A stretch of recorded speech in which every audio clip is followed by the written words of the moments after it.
Oi, gente, tudo bem? Professora Aline dando início aí mais uma videoaula. Bem, hoje trabalharemos o nosso livro de produção textual. Peço que desde já abram o seu livro na página 59, que vai falar um pouquinho sobre figuras de linguagem, tá? Bem, o livro de vocês vai trazer o conceito de figuras de linguagem. Vamos ler comigo? As figuras de linguagem são empregadas para dar mais expressividade a um texto e podem ocorrer tanto em textos literários quanto em gêneros de outra esfera. Nessa sessão, estudaremos algumas das figuras de linguagem. Bem, hoje nós vamos falar das figuras de linguagem sonoras, tá? Que trabalham o som. Quando eu falo de som, o que você lembra? Né? Som. Tudo tem a ver com o som da língua, correto? É justamente isso que as figuras de linguagem sonoras vão trabalhar. Sendo assim, a primeira figura de linguagem que nós vamos estudar hoje será a aliteração. Professora, a aliteração, o conceito, a repetição da mesma consoante ou de sons consonantais semelhantes, né? Acrescentando ritmo e musicalidade ao poema. Esse é o conceito, tá? A aliteração, querido, vai trabalhar os sons consonantais de forma repetida nas palavras. Professora Aline, mas o que é um som consonantal? Bem, o som consonantal é o som de uma consoante, tá? Exemplo para vocês que eu coloquei aí. O rato roeu o documento do rei da Rússia. Não é isso? O rato roeu o documento do rei da Rússia. Qual o fonema ou qual é o som, queridos, da consoante que se repete aí? Consegue identificar? O rato roeu o documento do rei da Rússia. Bem, é o som da consoante R, né? Perceba que eu tenho aí, ó. Eu tenho aí rato roeu, né? Do rei da Rússia. Olha só, como a consoante R, ela se sobressai, né? Ela traz essa diferença no som da fala, né? Ela se repete. Então, nessa estrutura aí, eu tenho uma aliteração, que é o som das consoantes, tá bom?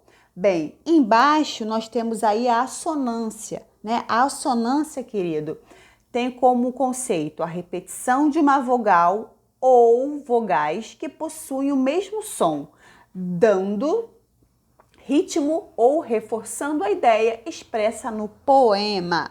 Bem, a assonância vai trabalhar os sons vocálicos das vogais. Professora, o que é um som vocálico?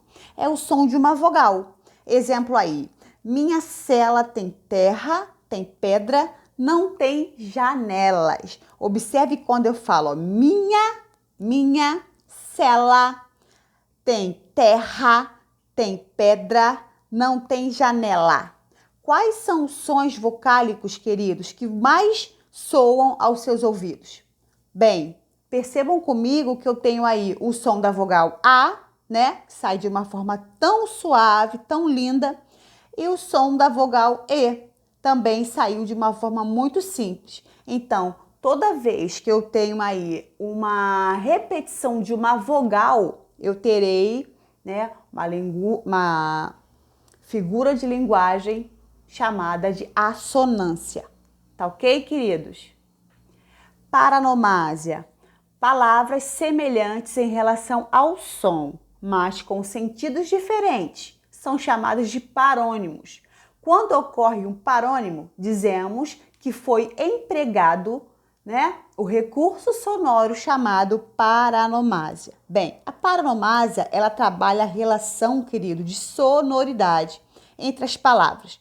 Os parônimos, né, que são palavras parônimas. O que são palavras parônimas, querido? São aquelas que têm a escrita e a pronúncia semelhantes, tá? Então, palavras parônimas são aquelas que têm a escrita e a pronúncia parecidas, semelhantes, mas que seus significados são totalmente diferentes. Exemplo aí, João é um cavaleiro da fazenda, muito cavaleiro. Perceba aí que eu tenho o quê? Um parônimo. Olha só, cavaleiro e cavalheiro. As palavras já são semelhantes, porém tem totalmente um contexto diferente, são diferentes, né, na sua grafia, né, e são diferentes no seu conceito, tá bom, queridos? Então, toda vez que eu tenho uma palavra semelhante, eu tenho uma paronomásia. Onomatopeia, recurso sonoro que produz certos sons da natureza, de objetos, de ruídos, de animais, entre outros. Aí eu trouxe para vocês o exemplo: tic-tac, que tem o som do relógio; toque-toque, o som do bater, né, na porta; buá, o ruído de um choro. A onomatopeia é mais fácil da gente identificar. Tranquilos? Metonímia é a substituição de uma palavra por outra em virtude de existir entre elas uma relação de facilmente identificáveis. Por exemplo, o fazendeiro precisava de muitos braços para o trabalho daquela semana. Bem, a palavra braços aí, queridos, é uma metonímia porque ele não quer falar braço, ele quer falar o quê? Muitas pessoas, tá? Então é uma substituição, tá ok, queridos? De forma identificável aí dentro da estrutura, dentro da frase. Comparação. Quando exploramos a relação de semelhança entre dois elementos, associando as características de um elemento. Exemplo: Catarina é como uma flor. Observe que ele está fazendo a comparação de Catarina com uma flor. Concordam comigo que isso aí é uma linguagem conotativa, Por quê? Ninguém pode ser uma flor. Ele está fazendo uma comparação, está comparando Catarina a uma flor. Mais ou menos esse como aí sempre ele vem na comparação. É como se fosse um meio da gente conseguir perceber se a figura de linguagem é a comparação, porque sempre vem que esse como aí, tá? Esse como tem a função de comparar uma coisa e outra. Nesse caso aí está comparando Catarina a uma flor, tá? Então toda vez que eu tenho dois elementos, e um deles está associado ao outro, está comparando-se a outro, eu tenho a figura de linguagem chamada comparação. Tranquilo? A metáfora, quando aproximamos elementos diferentes por meio de uma característica comum em ambos. Exemplo: o personagem do livro tem um coração de pedra.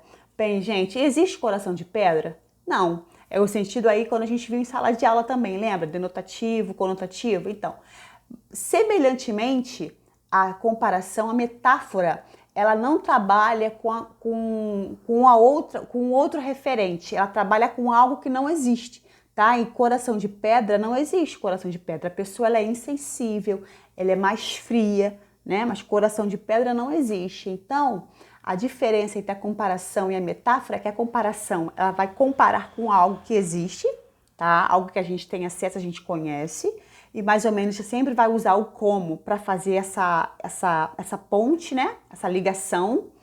E na metáfora, eu vou sempre falar algo que não existe, algo irreal, tá? Então, podemos dizer que a comparação é algo denotativo e a metáfora é algo conotativo. Tranquilo, queridos?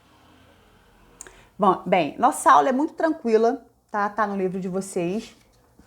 Quero muito que vocês dêem uma lidinha para tirar qualquer dúvida e deixo para vocês o exercício, né? Das páginas 59, 60, 61, 62, 63 e 64, tá? Estarei à disposição de vocês no nosso horário de aula, que é de 8 a 9h40, tá bom, queridos? E peço que vocês façam essas atividades. Caso não tenham dúvida, não hesitem em mandar mensagem, não hesitem em perguntar, porque a professora Aline está aqui para facilitar a vida de vocês, orientando o aprendizado de forma leve e suave, tá bom? Bem, até a nossa próxima aula, que eu vou trazer a correção desse exercício. Um forte abraço!